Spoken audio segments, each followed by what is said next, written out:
Master Zhongli and the two immortals ascended to the celestial court. Chunyang-se still stood watching them as they departed into the distance. When the sun had already inclined toward the west, the perfected fire dragon appeared before him. Behind him shone two precious swords. He asked, "If your master has gone to the celestial court, why did he not take you along?" Chunyang-se replied calmly, "I have made a vow, first to save the people of this world, and only then to ascend to heaven." The fire dragon perfected looked at him intently and said, "Well spoken, yet the hearts of men are unpredictable." Hunyangzi noticed the two swords behind the immortal's back. The fire dragon perfected began to speak. "These swords were forged from copper produced in the Kunlun Mountains. They were tempered in heavenly flame and infused with the pure essences of yin and yang. The spirits of heaven struck at the forge, and the bright stars fed the fire. One strike severs sorrow and affliction. The second severs desire. The third severs greed and anger." Chunyangzi listened in silence, but in his heart he already desired them. And the fire dragon perfected, perceiving his thoughts, laughed. "A valiant man is well suited to a sword." He unfastened both blades and handed them to Chunyangzi. "Use them to cut down evil. Never use them to kill men."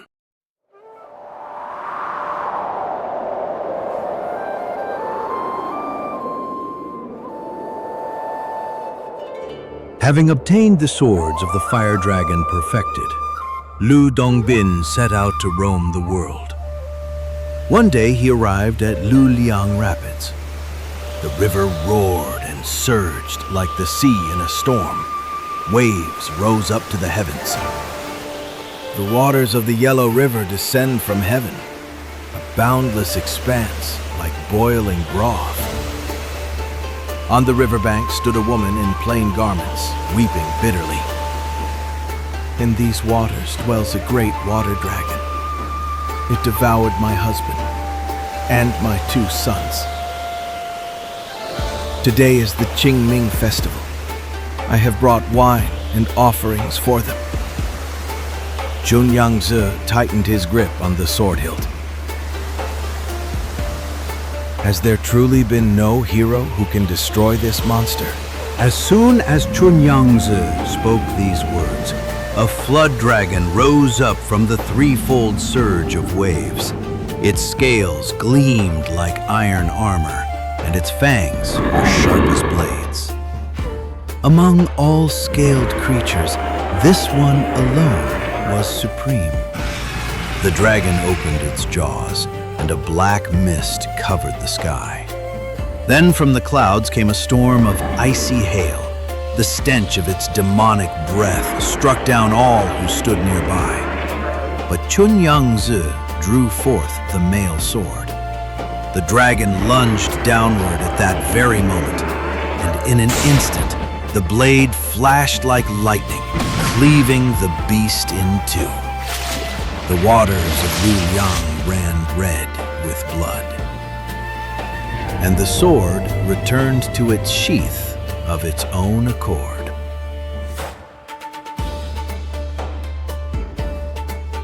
Later, Chunyangzi arrived at Yongning City. The streets were empty. The inhabitants had tightly barred their doors before nightfall.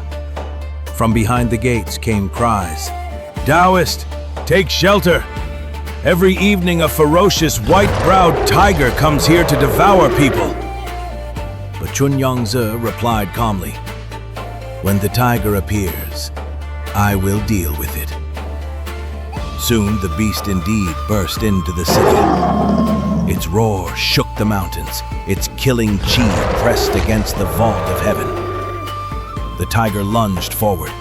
Chunyangzi slowly drew the female sword from its sheath. With a single stroke, the white-browed tiger was cleaved in two, and the sword returned to its sheath of its own accord. The people of Yongming City rushed out into the streets. Seeing the slain tiger, they stared in awe at the wandering Daoist. This Daoist is no ordinary man. All fell prostrate to the ground in homage. Chunyangzi said, "I am Lü Chunyang. I have slain this tiger to save your lives." Having spoken, he vanished.